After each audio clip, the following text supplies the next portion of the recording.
Good morning. I'm Jordan Slocum, and this is the Doane College Review on 99.5 KUTT. Every Saturday morning from 8 until 8:30, we take a look at what's going on around Doane College athletics, academics, and more.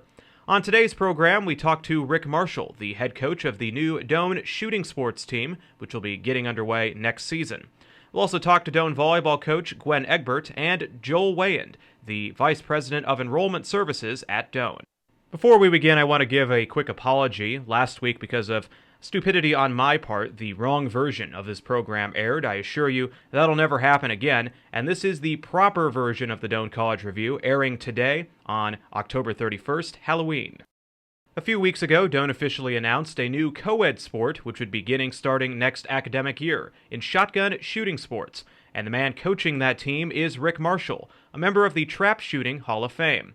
I asked Coach Marshall, how did this all come about? Well, a good friend of mine belongs to a discussion group with Dr. Carter, and I guess it was brought up from Dr. Carter about starting a shooting team, and a friend of mine, Tyler Sutton, who's a retired attorney here in Lincoln, he stated, well, you have one of the best trap shooters and instructors in the country living right in Lincoln, so here's his info, call him, he might be interested in doing it.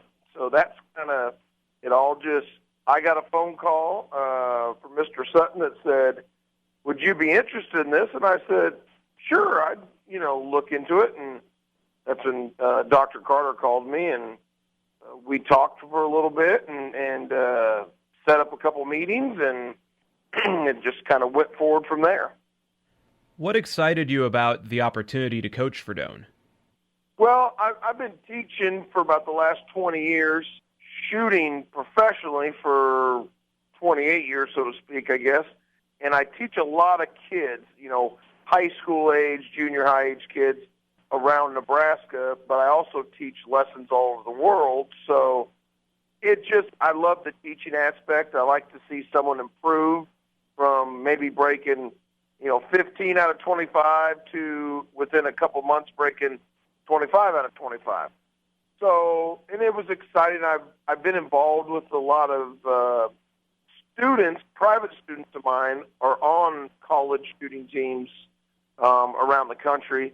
So it's always kind of been in the back of my mind, like, oh, this would be kind of fun to get involved with and so on. And it just, it all came together, and to do it now is more of a part-time deal right now, being the head coach, because the shooting season for collegiate shooting is around October, November through about April. So it's going to work out great that way.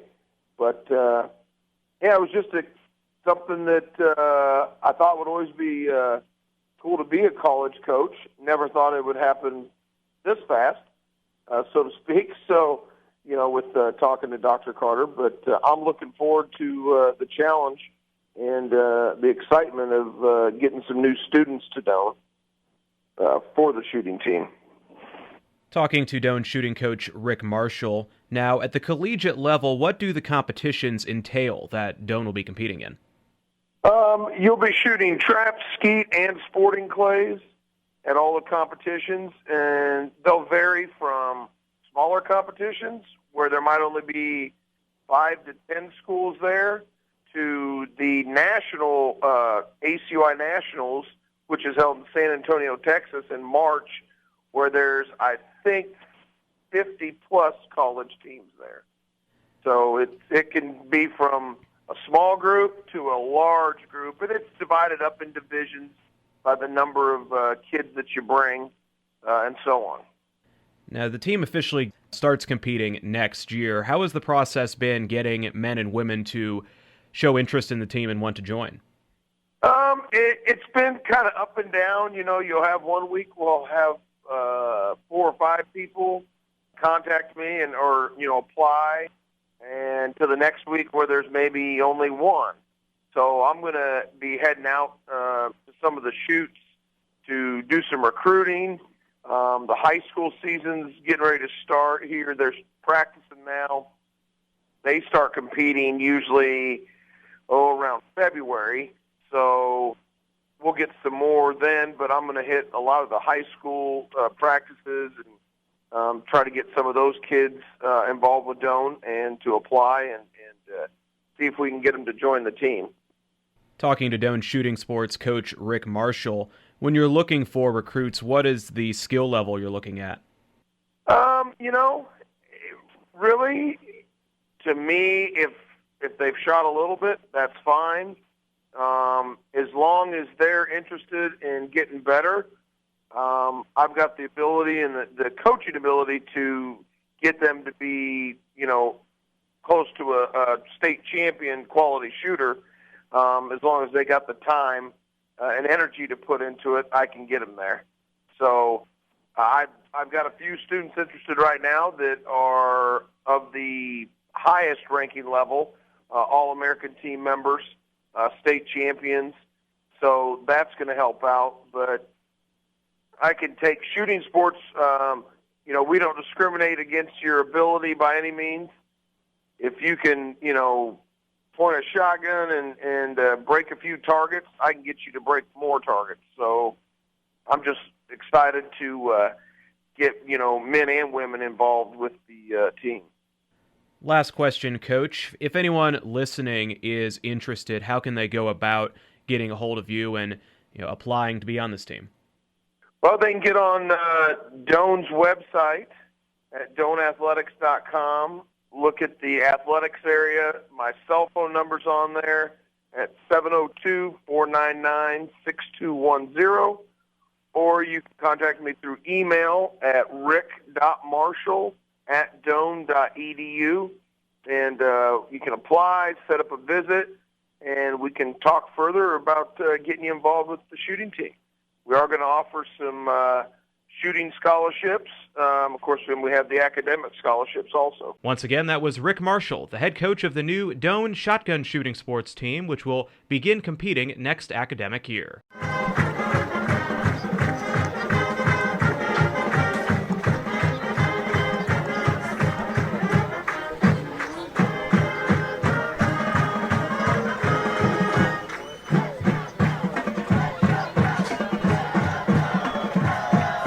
Once again, this is the Doane College Review on 99.5 KUTT, and every Saturday morning from 8 until 8:30, we take a look at what's going on around Doane athletics, academics, and more. Later on this program, we'll talk to Joel Wayan, the Vice President of Enrollment Services at Doane. We'll also take a look at some highlights from Doane's overtime victory on the football field last week against Concordia. Remember, you can listen to Doane football here on 99.5 KUTT. This afternoon, the Tigers play their regular season home finale against Dordt, with pregame at 12:30, kickoff at 1. Doane is now up to number 5 in the rankings after last week's win. Meanwhile, the volleyball team at Doane is receiving votes in the NAIA Top 25, and earlier this week, they knocked off number 15 at Concordia. That came on Thursday. The Tigers picked up a 4-set victory over the Bulldogs. How does Coach Gwen Egbert feel her team is playing heading into the final games of the season? I think we're playing at times a really high level. Just whether or not we can maintain it. What have been some of the things that have been working on the court? I think defensively, our block and our defense behind the block has been working really well, and we've been serving well. On the reverse side, what are the things that maybe haven't been working as well as they could be? Well, just offensively. We just need to get some more power offensively. Now, the other week you beat Midland in 3 sets. Was that the strongest match your team has played this year? We've played several really. It's one of them, definitely one of them. But we've played several, and we beat some really good teams with that kind of level, yeah. Over the course of the last month, is there any area that stands out as having the most improvement? Most improvement. I would probably say, we've improved the most is offensively, because that's the area where we had the biggest room. Talking to Doane volleyball coach Gwen Egbert here on the Doane College Review. It's a very tight fight right now in the top half of the GPAC standings. What do you see when you look at those teams? I see several of all those teams are really balanced. They understand volleyball. They play hard, physical. They all have good setters. Is there one team in particular, or maybe two or three, that really jump out to you? No, they're actually, everybody's kind of been beating everybody. So, no, I think they all have things that they do well, all have things that they, weaknesses, like all teams. They're all different, though, in their weaknesses and their strengths. But they're all really good teams. As we get to the GPAC tournament coming up here and not too long from now, what are some of the things your team needs to do to be able to compete with and defeat some of those GPAC teams? Just being able to execute with consistency, follow our game plan that we have and stick with it and be consistent. That was Doane volleyball coach Gwen Egbert, and their regular season finale will be on Wednesday at Hastings College. This is the Doane College Review on 99.5 KUTT. Every Saturday morning from 8 to 8:30, we take a look at what's going on around athletics, academics, and more at Doane College. Still to come, we'll talk with Joel Wayan, the Vice President of Enrollment Services at Doane. Of course, 99.5 is your home for Doane College football. The number 5 Tigers will take on Dordt College in their final home game of the regular season this afternoon. Kickoff at 1, pregame at 12:30. Last week, they were taken to overtime on the road at Concordia. Here are highlights from that game. Good afternoon and welcome to Seward, Nebraska. Today, the number 6 Doane College Tigers meet the number 23 Concordia Bulldogs in the 7th game of the season. Wiltfong, 3-step drop, airs it out deep over the middle into double coverage. It's intercepted by Wiseman at the 45, and he's taken down at the Doane 48-yard line near numbers Cole Wiseman, the sophomore from Sutton. Gets his first interception of the season, and Doane takes over. It'd be a 25-yard field goal. Snap good, hold good, kick is up, kick is through. Doane leads 3-0, 9:54 first quarter. Wiltfong will give to Colin. Nope, it's a fake. The throw and a slant, wide open Garcia. He goes to the 45, between the hashes, now comes to the near numbers 20, 15, 10, 5, touchdown. 64-yard touchdown pass on just a slant over the middle, and he had a lot of room. First career touchdown for Wiltfong, and that's the first time all season that Doane has allowed a touchdown in the first quarter of a game. Right-footed kick is blocked. It's blocked, bouncing at the 15 near numbers, picked up at the 12-yard line by Concordia. In motion goes Owens, and it's mishandled by Wiltfong, and they'll lose a bunch of yards there as Wiltfong tried to give it to Owens on an end around and just lost the ball. And they lost a lot of yards on that play. That's about a 9-yard loss. 33-yard field goal try for Myros. Snap and hold both look good, and kick is up. Kick is wide left. Peterson gets the right-footed kick. It's blocked again. It's caught off the block at the 10-yard line to the far sideline, 5 to the end zone, touchdown. And it was caught by Terrence Roby. They need 9 yards. Blitz coming from the outside, throw to the right, one-on-one. It is caught at the goal line near numbers, touchdown, Holden Wetzler. They left the 6'3 Wetzler one-on-one. He brings down the catch, Doane with a touchdown. And Doane makes it a 3-point game, 13-10. Minute into the third quarter, 3rd down and 8 from their own 46. 3 receivers right, 1 receiver left, 1 running back again. Big blitz from the right side. Stewart throws deep, far sideline, one-on-one. Cornelius, he makes the catch at the 20, to the 15, down the sideline, 5. He is in for a Doane touchdown. They brought the big blitz. It didn't pay off. A perfect pass from Brandon Stewart to Jacob Cornelius for a huge Doane touchdown. And Doane has regained the lead. Play action, looking deep over the middle, wobbly duck, but it's caught by Klein anyway at the 19-yard line. Far numbers. First down, Doane. Wasn't the prettiest pass, but it still found the mark. Snap and hold, down, kick is up, kick is through. 20-13, Doane leads Concordia. It's a fake draw. Wiltfong throws on the run over the middle. Wide open is Garcia at the 40. New numbers 35-30, 25-20 to the sideline. He will outrun them the rest of the way for a touchdown. And that was an absolutely masterful fake because Wiltfong held onto the ball like he was going to run, which the defense totally bid on. It left Garcia open for a 57-yard touchdown. And we're tied at 20 with 10-12 to go in the fourth quarter. 2:27. 4th and goal from the 1, ball on the far hash. Garcia and Leachin's receivers to the left, Owens and Fitzke to the right. They need 1 yard to break the deadlock. Doane has a lot of guys on the line, 5 defensive linemen. They try the QB sneaking it. Oh, did he get it? He tried to go off right guard. He was hit immediately by Franklin Crawford, and they say he's short. He tried to go off right tackle. Franklin Crawford III jumping up in celebration because he made the immediate hit. Turnover on downs. 51-yard field goal. He'll be kicking to his right, a right-footed kicker to put Doane ahead. Wiseman the holder. Snap and holder both good. Kick is up. It is high. It is short. Lands in the end zone about 5 yards deep. The field goal is no good. The clock is at 0. We are going to overtime. Meyer again in the backfield with Stewart on 3rd and 6 from the 21. Gets a snap from DeHart. Handoff Meyer up the middle. Met in the backfield. Loss of 2 between the hashes. So this will be a 40-yarder. Snap and holder both good. Right-footed kick is up. Plenty of distance and through. 23-20. Doane leads, and Concordia will have the ball with a chance to respond. Gets it from Taylor. 4-man rush. 3-step drop. Airing it out. Looking for Garcia in double coverage in the end zone. It's intercepted by Tyler Chapa. Doane wins. And Doane rushes onto the field. Tyler Chapa with the interception. They went to Garcia one too many times. Doane had him double covered. Tyler Chapa seals the victory. Coach, it wasn't the defense's top performance this year, but in the end, that 4th down and 1 stop at the goal line and then the interception in overtime, they got the job done. It's now 7-0. You're right on all fronts.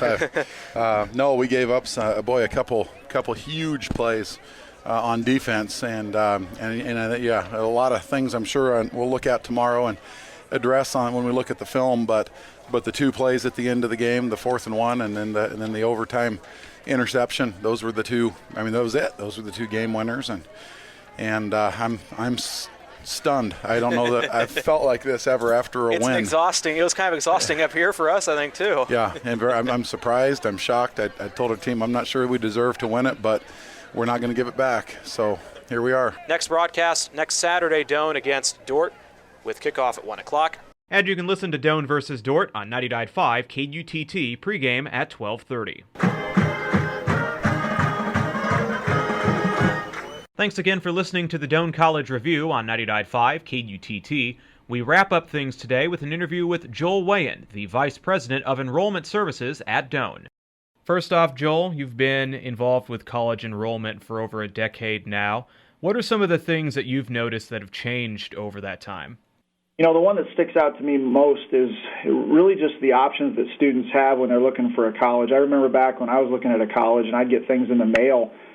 But when you did that, you'd still just look at a few pictures within a brochure. Nowadays, when students can go to the internet, get virtual campus tours, basically place themselves on campuses, I think their world of options has opened up tremendously, and students are more comfortable crossing state borders. They're more comfortable at least considering schools that are further away from them, and they get a better chance to see what a school has to offer before they will actually show the school that they're interested. So as a result, from us, a lot of the first inquiries that we get are when a student actually applies online. They don't make their interests known until they get to a point where they're really ready to kind of put you in the top 3 to 5. And that's a lot different, I think, than 15 years ago when students were really they were just throwing out interest. I also think competition is incredible for students right now because it seems everywhere, wherever you turn, a school is looking to increase their enrollment. Doane's no different than that.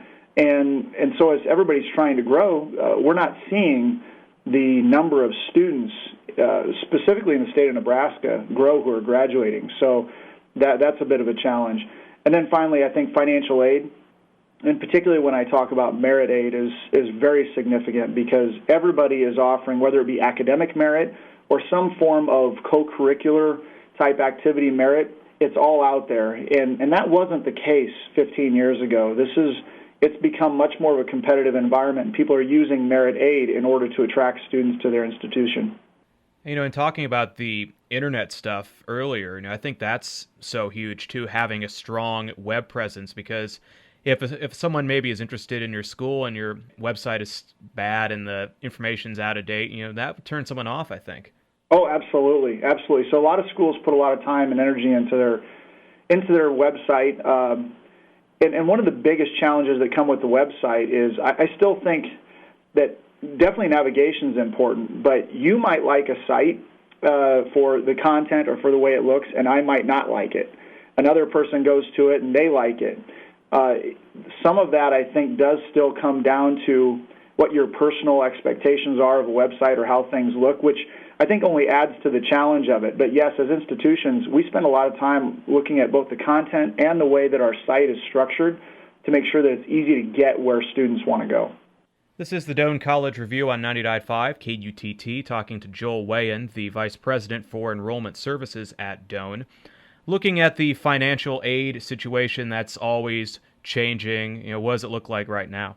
Well, I think it's a big challenge for families because they're seeing tuition prices, whether it be at a public institution or a private school, continue to kind of go up over each year. And that creates a lot of trepidation for families who are making sure that they want to invest in the right educational experience for their son or daughter. So schools have to work very hard to make sure that they can share with families not only the value that they obtain by getting a degree from that institution, but furthermore just making them comfortable with the price that they're really going to pay. So for us, as institutions, we put a lot of money into our scholarships, whether it be, like I said before, academic merit or co-curricular merit. Schools have to in some way discount their tuition, or the better way to put it is we put our tuition on sale for a variety of different reasons for different people, dependent upon their academics or co-curricular abilities. And so when we see that, we just recognize that with tuition being what it is for most schools, students have to have a way to fund it. And I'm concerned, frankly, about less options for students, particularly with relationship to state and federal funding. I believe schools are having to pick up that slack to make sure that parents and families can fund it. So counseling students on what their options are is very important to us. Getting them in here to talk one-on-one with our admissions counselors and talk to financial aid offices, I think is critical. If they don't do that, they just won't feel as comfortable with what their options are. So checking with schools early and often, I think, is a big part of the college selection process. And it's another challenge on your guys' end because as politics happen and people change positions in state and federal government, it changes what you're able to do. Oh, yeah, and we've got to be nimble. We talk an awful lot just here internally about what the challenges that the individual students and families are going through and what controls we have on a regular basis that we can modify to try to help make opportunities work. I still think a lot of times what it comes down to is families being upfront and honest with regards to what they're able to pay, what they can do with schools, so that we can counsel them appropriately. But I do think as students look earlier in their high school for their college options, it's getting to a financial aid counselor, and I'm not talking about an investment banker or anything like that. I'm talking about actually going to a college or a university financial aid office and asking for advice over the course of the next 2 to 3 years while they finish high school for what they can do to put themselves in the best position to be prepared for the costs of higher education. There's just so many moving components to this that I think people need to be educated on what their options are in order to be comfortable in the end. Talking to Joel Wayan, the Doane Vice President for Enrollment Services. You've touched on it a little bit, but what are some of the things that your office is doing to try to help those students out? Well, I think we're recognizing the challenges with making a college decision and the variety of offers and opportunities out there. So for us, in the admissions office specifically, we're oftentimes looking at how we can make the process a little bit simpler, less overwhelming, but also recognizing that students are planning a little bit earlier. They're taking college-level courses early in their high school career, so making sure they understand the benefit of that. So 2 things really quick. One is just a couple of years ago, we allow students to apply using what we call self-reported academic information. So instead of requiring them to get a hard copy of their high school transcript and their ACT or SAT score in order to submit that for admission, we allow them to self-report on their application. And by doing so, we will admit students based off of self-reported information. Now, if they choose to enroll, we ask them to get us their official information so that we can back up what they've self-reported. But at the early stages, when you consider schools get upwards for us, we'll get 2,000 applications, and larger universities obviously get a lot more than that. 2,000 applications, of which 300, 350 students enroll. You get a lot of paperwork on students that do not enroll. So what we're trying to do is make it easier for students at the stage in which they're just kind of exploring to become admitted and understand that decision is made. The other thing that we recently did was we introduced what we called 3-year programs. This recognizes that students are coming to school or college with anywhere from 12 to sometimes close to 30 credits. And that translates into a full year of college credits that you've gotten done. And what students want to know is how does that benefit them when they come to a college? And unfortunately, there's still some, question as to how those credits will ultimately transfer into a 4-year institution. The reality is oftentimes they'll transfer in. It's a matter of if they take the place of a required course. And every student for our curriculum, they have to have electives. So bringing in those credits can definitely get them ahead. What we want to help students do is understand from an early planning stage what they can do to put themselves ahead of the game.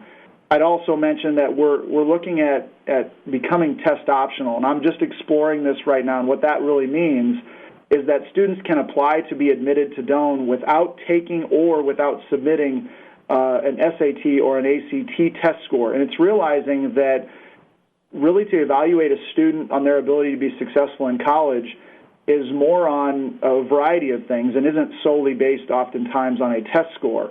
This is different, but a lot of schools actually do it. And it's, for us, we think it'll open up ourselves to a more diverse audience of individuals who maybe see the ACT or the SAT as a biased test. Talking to Joel Wayan, the Doane Vice President for Enrollment Services. Last question, Joel. What are some of the things that appear to be on the horizon collegiately throughout Nebraska and throughout the country? Well, this is kind of a piggyback on what I already said with respect to competition, but I think that's only going to intensify. Again, as there's approximately the same number of graduates, but schools all wanting to grow, everybody's trying to get the same students. So I only think that's going to intensify, and that's going to put some of the smaller schools in the region and in the nation really in a tough position because it will be tough for them to survive. Student diversity, because the minority populations in many respects, particularly here in Crete, are becoming the majority. Students are becoming more diverse in nature as they go to colleges and universities. So the schools that are welcoming that, the schools that are being open to that, and certainly we're trying to do that here at Doane, makes us hopefully more stable for the long term. But I think diversity is a big component to it. And then I think we've all got to evolve and fight a business-as-usual mentality. The way we've done it over the course of the last 10 years probably won't be enough to make it the next 10 to 15 years. We've got to be, and this is tough for education, we've got to be more nimble. Education isn't known for transitioning very quickly, and I think that's something that's going to be a challenge for us as we move forward. My thanks to Joel Wayan, the Vice President of Enrollment Services at Doane College. And that'll wrap up today's Doane College Review. Remember, we're on the air at 8 a.m. every Saturday morning here on 99.5 KUTT. I'm Jordan Slocum.